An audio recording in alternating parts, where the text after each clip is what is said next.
Hello everyone, welcome back to another exciting week of Online World Civilizations 2.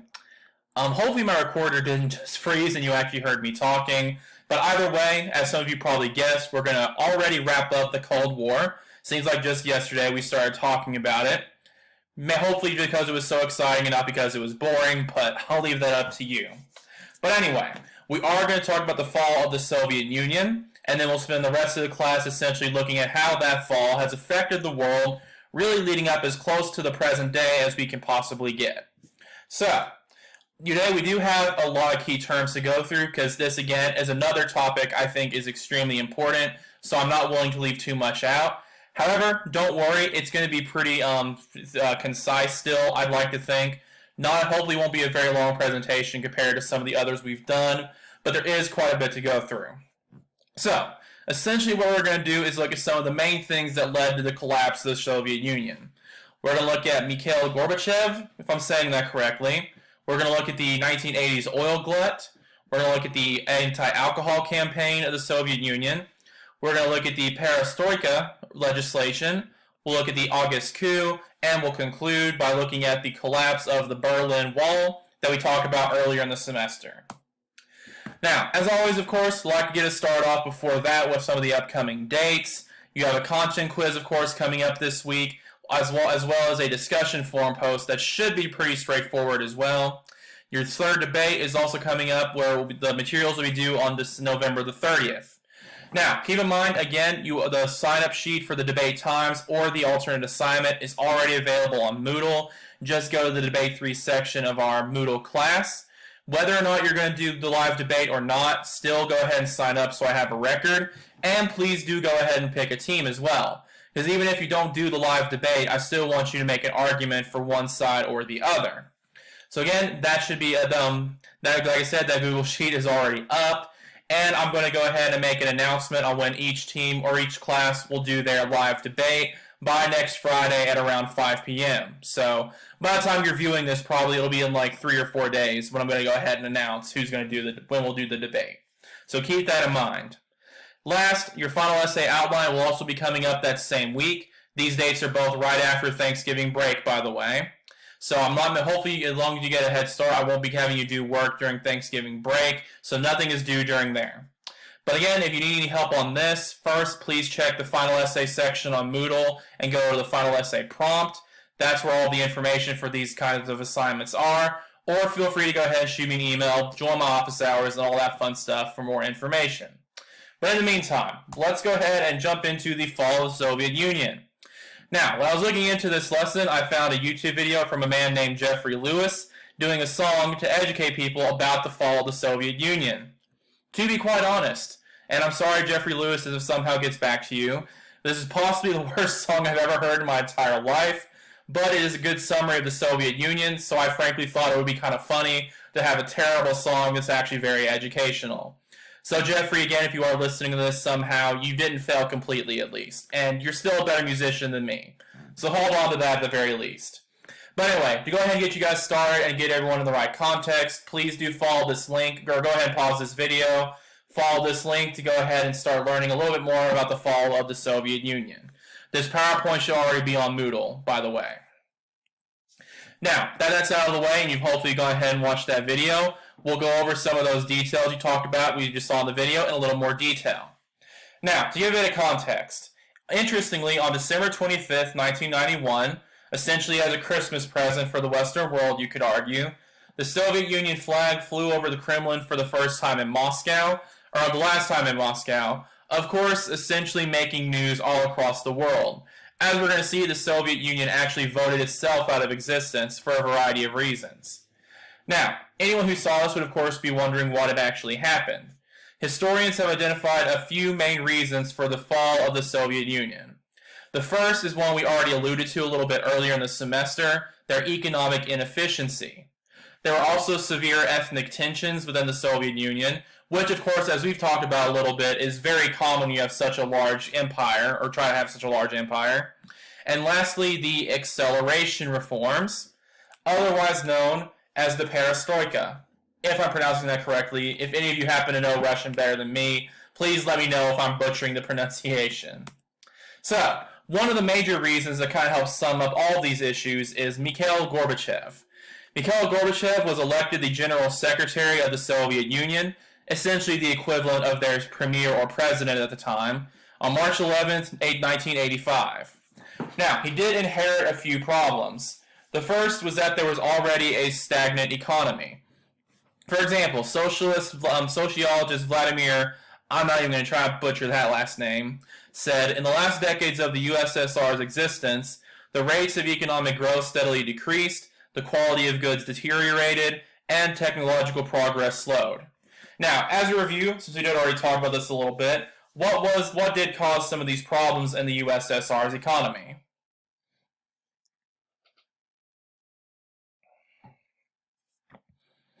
I'll figure out what to do during these pauses eventually. But yes, for those of you who have good notes or just remember the lesson from earlier, you can remember essentially the lack of competition and price controls, especially in the Soviet Union, did help lead to a stagnant economy. As I've talked about a little bit, and as you can hear me talk about more in other classes, if you can stomach me again, is that capitalism, I do believe, has its faults, but one of the main problems with the Soviet Union's economy was a lack of the competition and price controls that are more common in a Soviet economy. Essentially, to put it very simply, since there was no competition, there was no incentive in the Soviet Union to make high-quality products, and their control over the media and price controls meant that no one really could understand how the market was going to change and how prices were going to rise or how prices were going to fall in the economy. Because of that, as I said here, there was not much growth, they did not have good quality of goods, and the technology was well behind the West. This, of course, as you can probably guess, and we've seen throughout history, typically leads to distrust and resentment towards the government. Not very good. Rampant alcoholism was also a problem for Gorbachev. I know you've probably all seen jokes about Russians and their vodka, but it actually is based in some historical fact, ironically enough. For example, in the 1970s, alcohol sales were so prevalent in the Soviet Union that they took up about 1/3 of all the government revenue that was raised from taxes.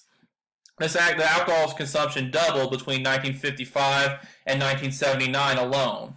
The average for alcohol consumption for Soviet adults was actually 15.2 liters per person. For those of you who hate math as much as I do, to help put that in context, that's actually about 3 times the current global average for a person's alcohol consumption. So essentially, most people around the world, from when I last looked it up, consume between 4 to 5 liters of alcohol throughout an entire year. Soviets were way above that. Finally, there were also old political opponents. These were mainly established politicians who opposed his reforms, which we'll talk about that a little bit more later. Anyway, to get started, the oil glut, as I said, was one of the major problems facing the Soviet Union. This began on September 13th, 1985, when Saudi Arabia's Minister of Oil announced that the country was going to end its restraint on oil production and increase its share in the market. So to put that simply in non-economic terms, for anyone who hates economics as much as I do, essentially there's no longer going to be any limit on how much oil they're going to produce, and they're going to try to produce as much oil as they possibly can. Now, those who do know a little bit about the economy, what's going to happen to other members of this oil market if Saudi Arabia does this, especially if they take a higher share of the market?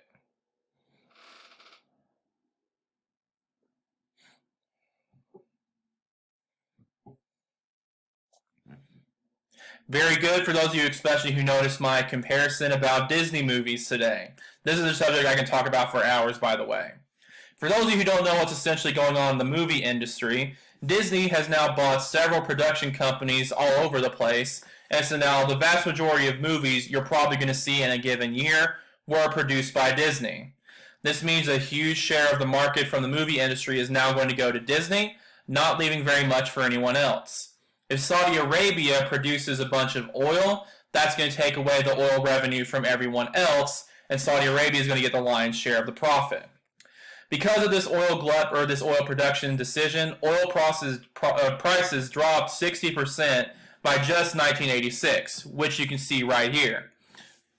Now, as I already alluded to a little bit, as you might imagine, the Saudis and other Arabic countries were okay with this because since they were now producing so much oil and edging everyone out of the market, they essentially had a monopoly.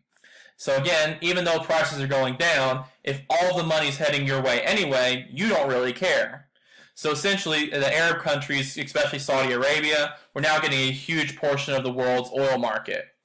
This has actually been one of the reason this relates to the Soviet Union is this had actually been one of the Soviet Union's major avenues of revenue throughout their history. The Soviet Union was actually heavily involved in oil production.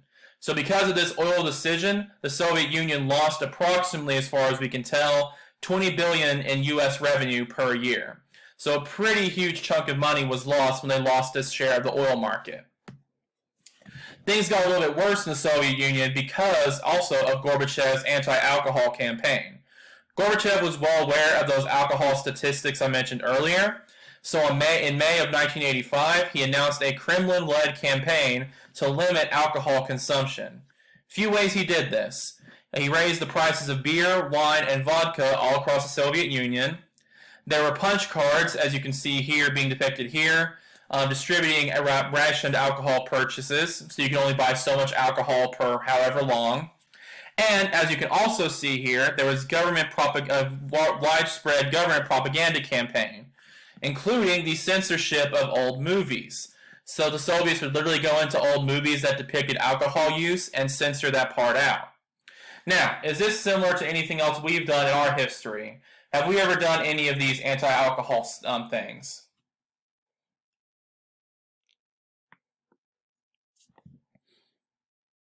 Very good. Those of you who are listening at home, we arguably actually did something a little bit more extreme than this. America, of course, went through the Prohibition era, although as far as I know, we didn't censor any old movies because of Prohibition. But again, America has had a very similar decision to this, so the Soviet Union's actions aren't quite out of the norm.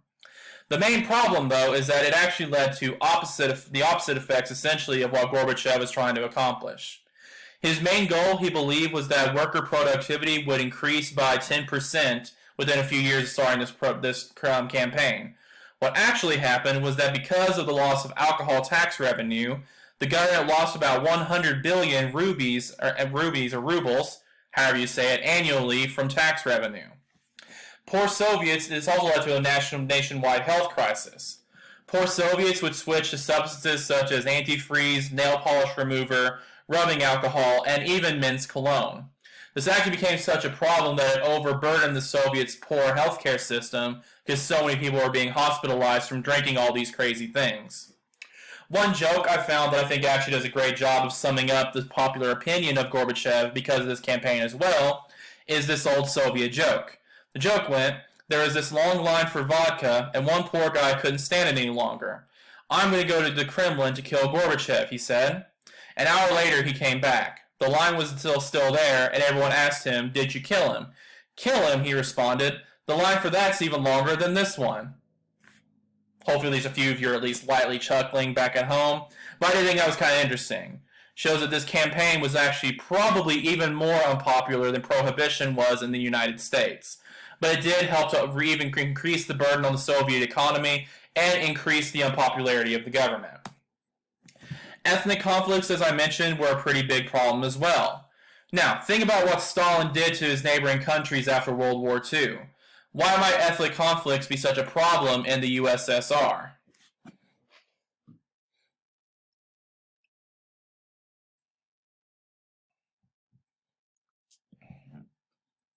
Very good. Again, viewers listening at home, this might be familiar to some of you if you remember when we talked about issues with the colonization of Africa. Essentially, the Soviets would go in and take over all these various countries and force all these different countries and ethnicities who didn't necessarily historically get along to try to unite together. This obviously isn't going to lead to a lot of cooperation and is going to irritate various ethnic groups who don't like other groups coming in and trying to control them. Very similar to some of the issues we saw in Africa. Now, one of Gorbachev's biggest mistakes, some would argue in this, was in December of 1986, he appointed an ethnic Russian to be the head of the Communist Party in Kazakhstan. Essentially, the governor of Kazakhstan, if you will. Now, what do you think is going to be the reaction to this? Yeah, I'll give a short pause for that one. Probably not very good, obviously. It'd be like, for example, if Kim Jong-un sent a dignitary from North Korea to try to rule over the United States. Most places don't like some outsider being sent in from another government to control them. Because of this, riots broke out all across Alma Ata, which is the capital of the country, and 10,000 troops were sent to dispel them. This helped to lead to a more ethnic uprising across the USSR. In 1987, Armenian and ethnic, I can't pronounce that either, began to fight throughout the country of, I can't pronounce that. 1988, Georgia established its own Popular Front, and by 1989, 20 Georgians were killed in political demonstrations. In September of 1989, the Ukraine established its own independent Congress, and by March of 1919, Lithuania declared its own independence. So essentially, as the Soviet Union is becoming weaker, and as these countries are starting to get tired of being ruled by someone else, they were starting to break off from mainland Russia. This problem was further increased by the Perestroika, which, as I said earlier, was a series of reforms passed by Gorbachev intended to stimulate the economy that actually weakened the Soviets' control in the area. A couple of examples for this. In January of 1987, he proposed an election system within the Communist Party. Between February and July of that year, he released political prisoners and began to allow political demonstrations. By May of 1988, he passed the law of cooperatives. This allowed for private ownership of business and private ownership of the industry, which, as many of you probably know, is basically a staple of capitalism. Now, these reforms probably all sound great, so why would they actually maybe be crucial in causing the eventual downfall of the Soviet Union?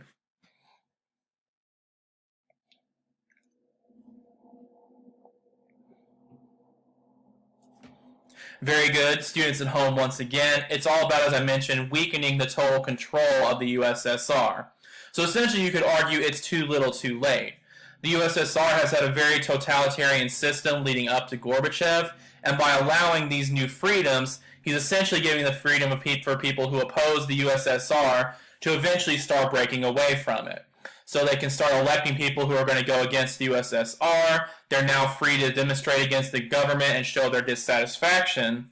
And now that he's allowing capitalism, people are going to get swept up in this free market system and probably not be willing to go back to the old Soviet style of economics anymore.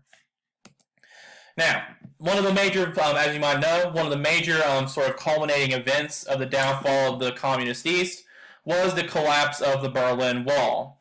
On November 9th in 1989, the East German government announced that Berlin citizens could now move freely between both zones. Now, why do you think they would do this now?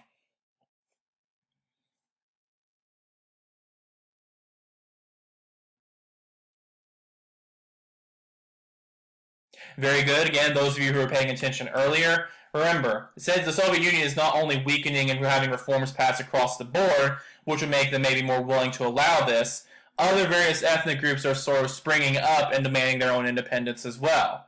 So essentially, even East Germany is starting to take advantage of this and try to open themselves back up. This led to the opening of the famous Brandenburg Gate by December 22nd of 1989. The wall was demolished between about June 13th, 1990, the beginning of which you can see here, and was completed by November of 1991. So it wasn't actually a single instant like you might have assumed from other things you've seen. It did take quite a bit of time, but by this point they were already moving freely in between both zones anyway. In the wake of this, Germany was actually completely reunified by October the 3rd of 1990.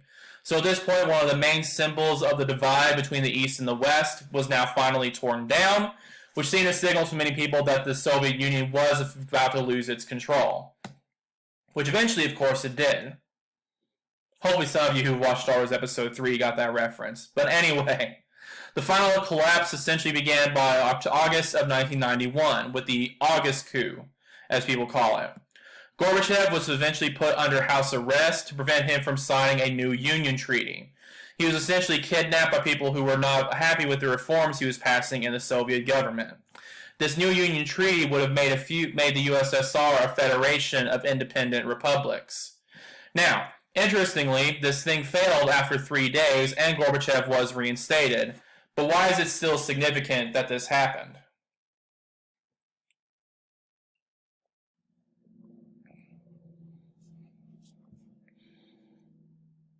For example, think about how a president today in America might react, for example, if he had something like this happen to him.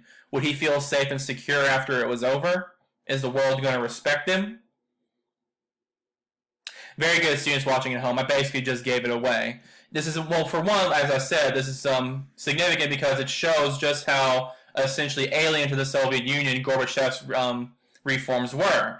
Because if he was been able to sign this treaty, the USSR essentially wouldn't have really been an empire even anymore, or a single union.